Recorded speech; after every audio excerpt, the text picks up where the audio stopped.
Olá, amigos, tudo bem com vocês? Que alegria, que satisfação estar aqui para mais uma aula, para mais um encontro da nossa legislação especial. Estamos falando da Lei 13.964 de 2019, o pacote anticrime. Bom, nós já passamos por 5 vídeos, né? Vamos agora para o vídeo número 6, dando sequência à nossa matéria. E estamos falando aqui de um artigo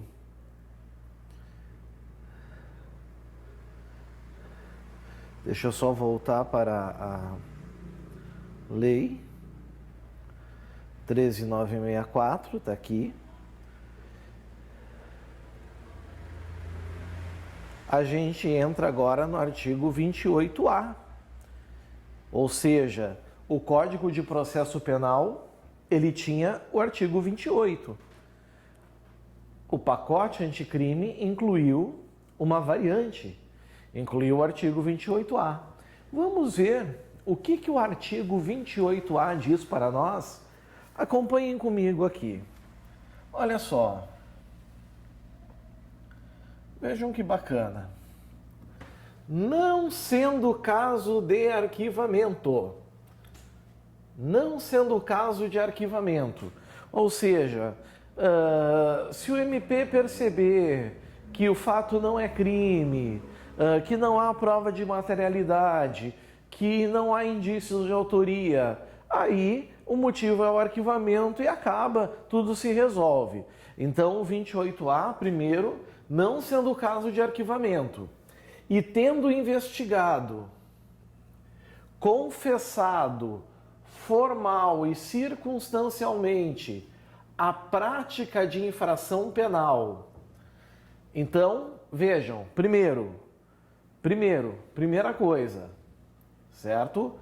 Vamos saber do que se trata esse artigo. Eu acho que é melhor a gente ir por aqui.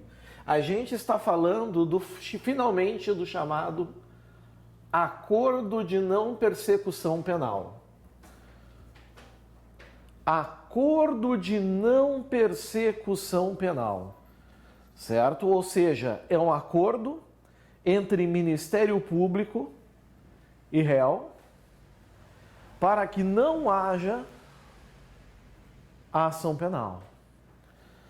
Para isso, requisitos precisam ser obedecidos.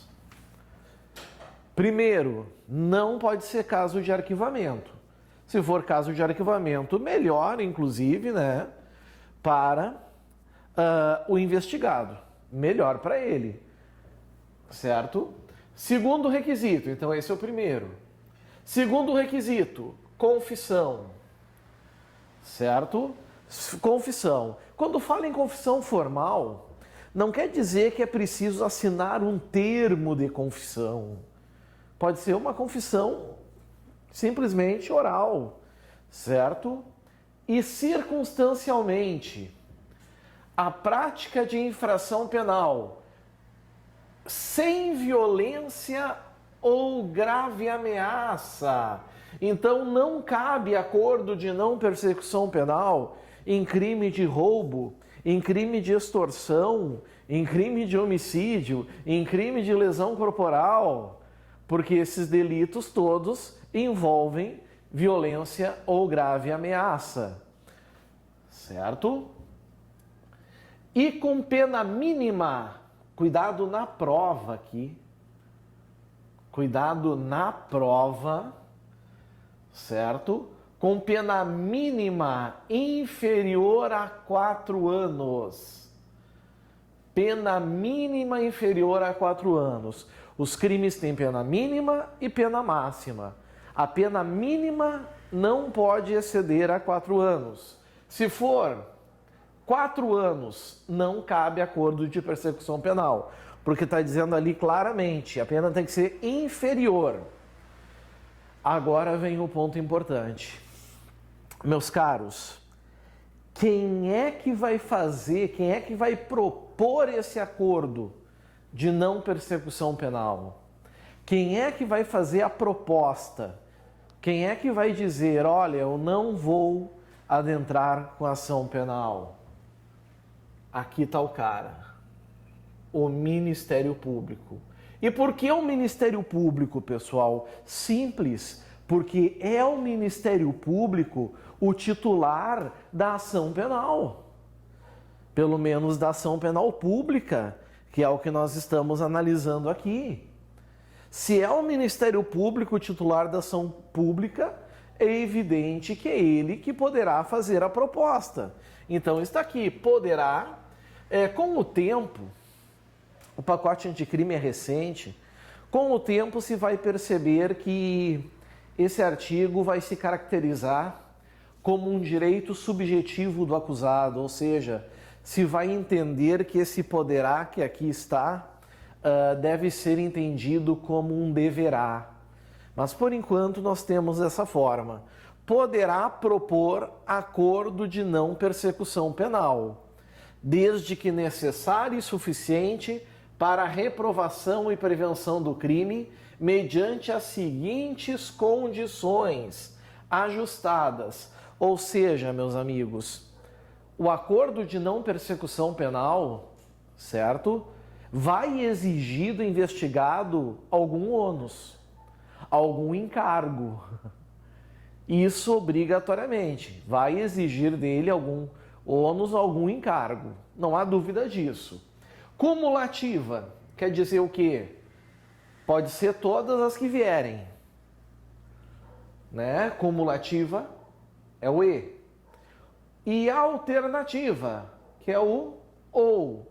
O Ministério Público, no caso concreto, é que vai estabelecer. O primeiro requisito é o mais claro de todos, né? É aquele mais evidente de todos, né? Que é a reparação do dano ou restituição da coisa.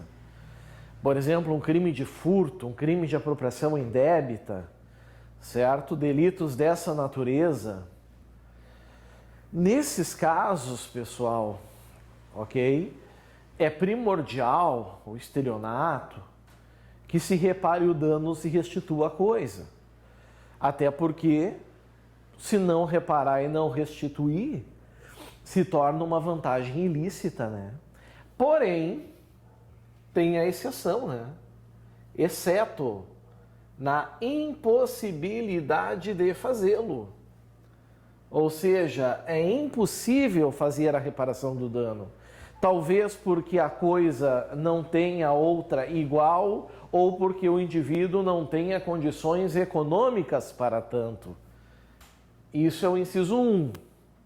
2. Renúncia. Abrir mão. Renunciar. Voluntariamente. Cuidado com esse voluntariamente que está aqui. Muito cuidado com esse voluntariamente que está aqui. Certo? Por quê, pessoal? Porque muita gente confunde voluntariamente com espontaneamente. São coisas distintas, tá? Qual é a diferença? Espontâneo é algo que parte de ti. Ou seja, tu decidiu, vem um estalo e diz, quer saber? Eu vou renunciar aos bens. Isso é espontâneo. A lei não exige que seja espontâneo. A lei exige que a renúncia seja voluntária. Ou seja, talvez por receio de sofrer uma investigação e uma ação penal, talvez por esse receio ele renuncie. Talvez por conselho de amigos. Mas foi ele que escolheu, mesmo que provocado dessa maneira. Então é renunciar voluntariamente.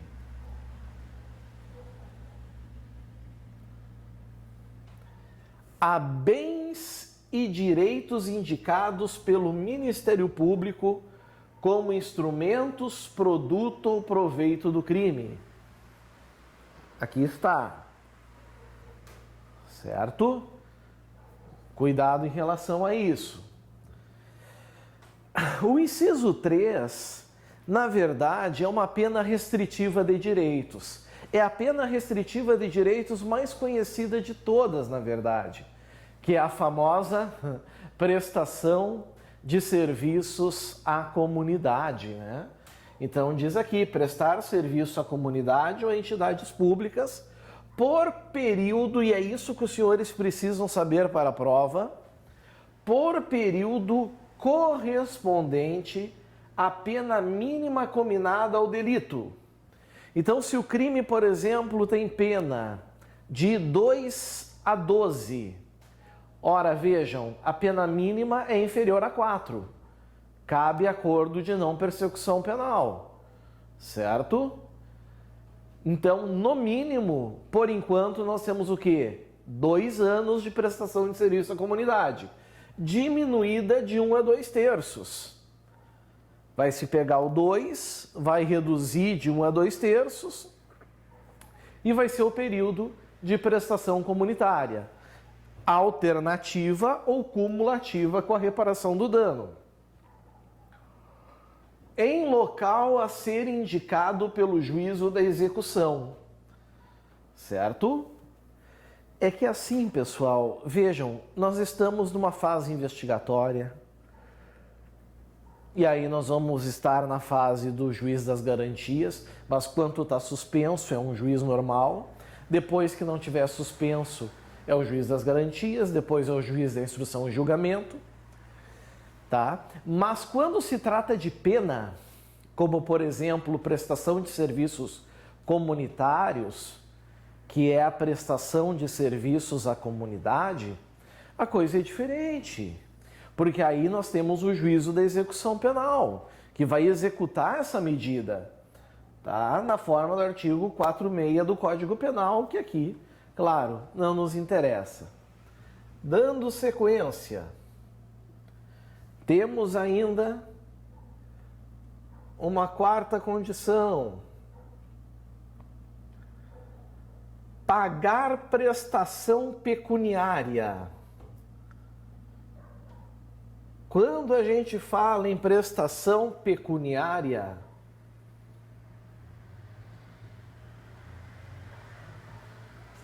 a gente está falando de valores.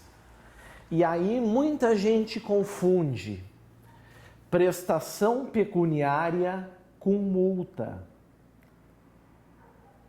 É a mesma coisa? Não. Multa é uma pena autônoma. No Brasil, nós temos 3 espécies de penas. Nós temos penas privativas de liberdade, nós temos penas restritivas de direitos, como prestação de serviço à comunidade, é um exemplo, e pena de multa. A prestação pecuniária, ela é uma pena restritiva de direitos, que envolve dinheiro, assim como a multa. A diferença é que a multa vai para o Estado. Essa é a grande diferença. A multa, meus amigos, ela vai para o Estado. Certo? A multa vai para o Estado. A prestação pecuniária, ela costuma ir para outras entidades. Ela costuma ter um outro propósito. Outras entidades, outro propósito. Certo? É como vocês vão ver aqui, ó. Pagar prestação pecuniária a ser estipulada nos termos do artigo 45 do Código Penal é a regra. Pode ser, por exemplo, a vítima do crime. Nada impede que seja a vítima do crime. Certo? A entidade pública ou de interesse social a ser indicada pelo juízo da execução. Por que pelo juízo da execução? Porque é uma pena restritiva de direitos. Se é uma pena, é o juízo de execução que vai estabelecer. Que tenha, vejam, não é obrigatoriamente, é que tenha preferencialmente como função proteger bens jurídicos iguais ou semelhantes aos aparentemente lesados pelo delito. Ou, e aqui o inciso 5 ele é residual.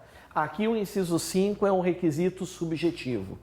Todos os 4 anteriores nós costumamos chamar de requisitos objetivos do acordo de não persecução penal. Mas o inciso 5 é um requisito subjetivo, porque ele não deixa claro, fica a critério do Ministério Público. Podem ver, cumprir por prazo determinado, a tua prova vai trazer indeterminado, e aí vocês vão ter que cuidar. A tua prova vai trazer por prazo indeterminado e não é por prazo determinado, outra condição indicada pelo MP, desde que proporcional e compatível com a infração penal imputada. Ou seja, vai ter a ver com alguma coisa com o crime ao qual o sujeito cometeu. Certo? Isso é importante. Bom, temos um parágrafo primeiro. Parágrafo primeiro que diz assim: para a aferição da pena mínima cominada ao delito, a que se refere o caput deste artigo, serão consideradas as causas de aumento e diminuição aplicadas ao caso concreto. Então, por exemplo, pessoal, continuidade delitiva, certo? Continuidade delitiva, crime continuado. O crime continuado é aquele que são várias condutas, só que pelo mesmo intervalo de tempo, modo de execução e outras semelhantes, eles se dão como prosseguimento do primeiro, é como se fosse um só. O juiz pega a pena de um deles, certo? A pena de um deles e aumenta de 1/6 a 2/3. Se a gente vai pegar o maior aumento e aplicar a pena mínima. Pegando o maior aumento, aplicando a pena mínima, for inferior a 4, cabe o acordo de persecução penal. Pegando a pena mínima, aplicando o aumento, maior aumento, passando de 4 anos, não há o acordo de persecução penal. Então é muito importante esse parágrafo primeiro que aqui está, certo? Parágrafo segundo. Parágrafo segundo traz vedações. Vedações. Casos em que não cabe o acordo de persecução penal. Então é importante que a gente saiba para a nossa prova, certo? Casos que não se admite. Vamos lá.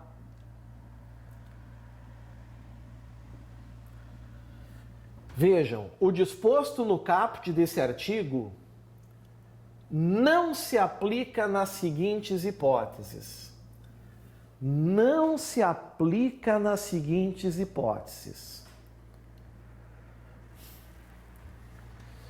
1. Se for cabível transação penal de competência do GCRIM. Isso aqui é a Lei 9.099 de 95. Aqueles crimes cuja pena máxima não ultrapassam 2 anos. Aí nós temos a admissão da transação penal. De fato, meus amigos, a transação penal é muito mais benéfica ao sujeito. Então, nesse caso, não vai se admitir aqui, certo? O acordo de não persecução penal. 2. Se o investigado for reincidente. Vejam que aqui é interessante, né? Não fala se é um reincidente geral, ou seja, que cometeu num espaço de 5 anos um crime e depois outro diferente, ou reincidente específico, ou seja, mesmos crimes. Não fala se é reincidente em crime doloso ou culposo, apenas está dizendo que não pode ser reincidente. E claro, o objetivo não é incentivar a prática de delitos, né? não incentivar a prática de crimes. Esse é o grande objetivo nessa questão. Então a gente tem que cuidar disso. Se o investigado for reincidente ou se houver elementos probatórios que indiquem conduta criminal habitual. Ou seja, o sujeito tem o crime como propósito de vida. A vida dele é praticar crimes. Habitual, reiterado ou profissional. Certo? Exceto se insignificantes as infrações penais pretéritas. Sim, ele vive furtando abacate. Coisas do gênero, né? Apenas para ter um... Inciso 3. Não cabe acordo de persecução penal se o agente foi beneficiado nos 5 anos anteriores ao cometimento da infração em acordo de não persecução penal, transação penal ou suspensão condicional do processo. Certo? É que, por exemplo, a transação penal ela só cabe de 5 em 5 anos. Só cabe uma a cada 5 anos.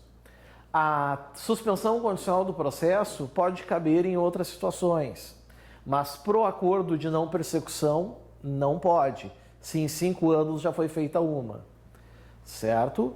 E o próprio acordo de não persecução penal. Por enquanto não tem nenhum caso, porque essa lei entrou em vigor dia 24 de dezembro de 2019. Então, nessa situação ainda não existiu, certo? E aqui,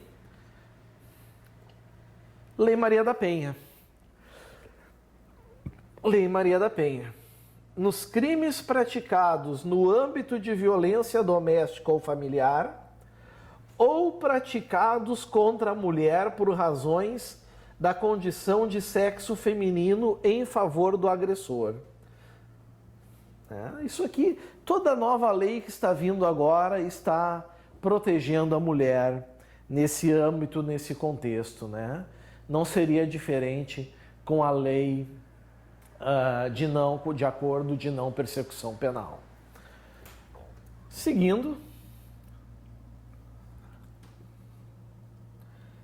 entramos agora no parágrafo 3º. Acordo de não persecução penal, tema praticamente certo da tua prova.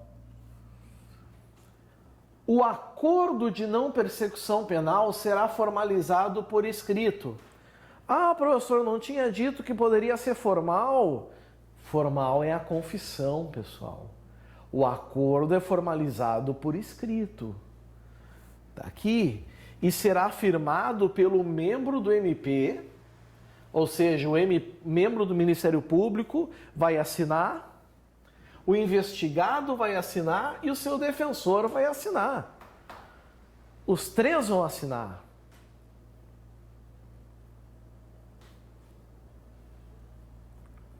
Certo? Os 3 vão realizar a assinatura. Aqui está. Parágrafo 4º. Para homologar o acordo, ou seja, o acordo não basta o promotor propor e o investigado aceitar, ele tem que ser homologado. E aí que vem a grande questão, quem é que homologa o acordo de não persecução penal? Que é isso que pode vir marcando na tua prova. Quem é que vai fazer isso? Quem é que vai homologar? Para a homologação do acordo de não persecução penal, será realizada audiência. Essa audiência é especial para isso. Essa audiência, meus amigos, é especial para tal conduta, na qual o juiz deverá verificar sua voluntariedade por meio da oitiva do investigado, na presença do seu defensor e sua legalidade. Se está tudo legal, se está tudo ok, se os requisitos e condições estão em ordem. Então, amigos, não é uma simples petição e uma assinatura, certo? O acordo vai ter as assinaturas, mas a homologação é que dá valor. E quem vai homologar verificando se está tudo certo é o juiz, é o magistrado. Parágrafo 5º. Se o juiz considerar inadequadas, ou seja, as condições que o MP impôs não tem nada a ver com o delito praticado, insuficientes, é pouco, ou abusivas, é muito, as condições no acordo de não persecução penal, ele devolverá os autos ao MP para que seja reformulada a proposta de acordo, com concordância do investigado e seu defensor. Isso é para evitar, por exemplo, que o Ministério Público force o investigado, por exemplo, a não aceitar a proposta. O promotor vai pensar, se eu caprichar na proposta das condições do acordo de não persecução penal, esse sujeito não vai aceitar, porque vai ser muito duro, vai ser muito pesado para ele. E sendo muito duro, sendo muito pesado para ele, ele vai recusar e eu vou poder dar continuidade à ação penal. Então, para evitar isso, o magistrado tem esse poder. Achando, por exemplo, ser abusiva as condições, desproporcionais, ele devolve para o promotor de justiça e o promotor de justiça, então, elabora nova proposta, dessa vez proporcional e adequada para o caso concreto. Certo? Bom, chegou o momento, né? Chegou o momento da homologação. Vejam como é o juiz que homologa. Homologado judicialmente. A tua prova vai perguntar que quem homologa é o delegado, é o MP. Não, é o juiz. Homologado judicialmente o acordo de não persecução penal, o juiz devolverá os autos ao MP para que inicie sua execução perante o juízo de execução penal. Como assim inicia a execução? Inicia a execução, meus amigos, quer dizer o seguinte: por exemplo, tiver que prestar serviços comunitários, vai prestar os serviços comunitários. Se tiver, por exemplo, que efetuar a prestação pecuniária, vai efetuar a prestação pecuniária, certo? Então, são essas as situações. Ok? Cuidado em relação a isso. Professor, o juiz é obrigado a homologar a proposta de não persecução penal? Ou seja, a proposta para que o sujeito não seja processado criminalmente? Olha o que o parágrafo 7º diz. O juiz poderá recusar homologação à proposta que não atender os requisitos legais, ou quando não for realizada a adequação a que se refere o parágrafo 5º desse artigo. Ou seja, pessoal, foi feita a proposta, mas por um crime cuja pena mínima ultrapassa 4 anos, o juiz vai recusar. Ou então, ele devolveu o MP não adequou ao caso concreto, o juiz vai recusar, até que se adeque. Certo? Fácil de entender, mas também dá para deduzir uma coisa, né? Preenchido todos os requisitos, é evidente que o juiz, então, ele deve fazer a homologação.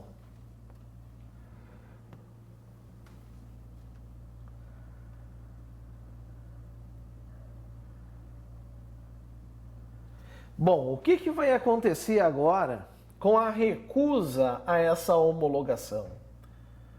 O que vai acontecer agora com essa recusa?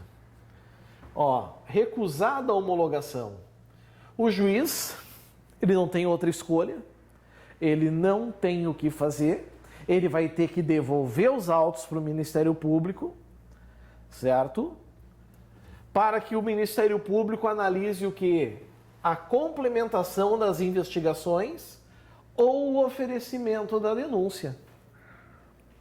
O objetivo da proposta de não persecução penal é exatamente evitar, amigos, que investigações sigam.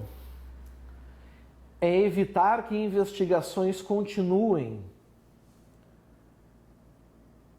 É evitar que processos ocorram, que denúncias sejam oferecidas. Se o juiz recusou homologação pelos motivos citados, ou o MP vai pedir novas diligências para a polícia, e se não forem satisfatórias, requer o arquivamento do inquérito, ou então o Ministério Público vai denunciar o réu. Certo? Agora, existe a vítima do crime. Como é que fica a vítima nessa situação? A gente falou do juiz que homologa, do promotor que propõe, do autor do fato que, preenchidos os requisitos, aceita, tudo mais. Aqui está dizendo que a vítima não é poderá ser, é será. Estamos falando aqui, então, meus amigos, de uma norma impositiva, certo? É uma norma impositiva, ela será intimada da homologação do acordo de não persecução penal e de seu descumprimento. Ou seja, um dos requisitos não é, por exemplo, prestação de serviços à comunidade? Se descumprir, a vítima vai ter ciência, ela vai ser intimada. Então é fácil o que o parágrafo 9º diz. Parágrafo 10º, para fechar o nosso bloco.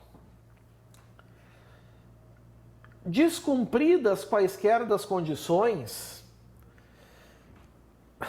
não sei se eu precisava dizer isso para os senhores, mas condições são feitas para serem cumpridas. Isso é a coisa mais certa do mundo. Condições são feitas para serem cumpridas. Certo? Então está aqui.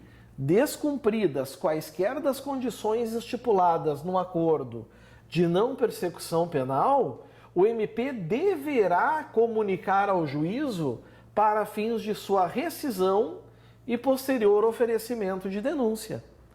Até porque o acordo de não persecução penal é para não oferecer denúncia. Se descumpriu, então vai pagar o preço. Denúncia vai ser oferecida. Certo? Está ali. Bom, temos que dar sequência agora. E a sequência agora se dá com o parágrafo 11. Todavia, meus amigos, o parágrafo 11 até o 14 vai ser analisado pela gente no próximo bloco. Agora nós vamos dar uma relaxada, tomar uma aguinha, um cafezinho. Daqui a uns minutinhos, então, estamos de volta. Aguardo vocês. Valeu. Tchau, tchau.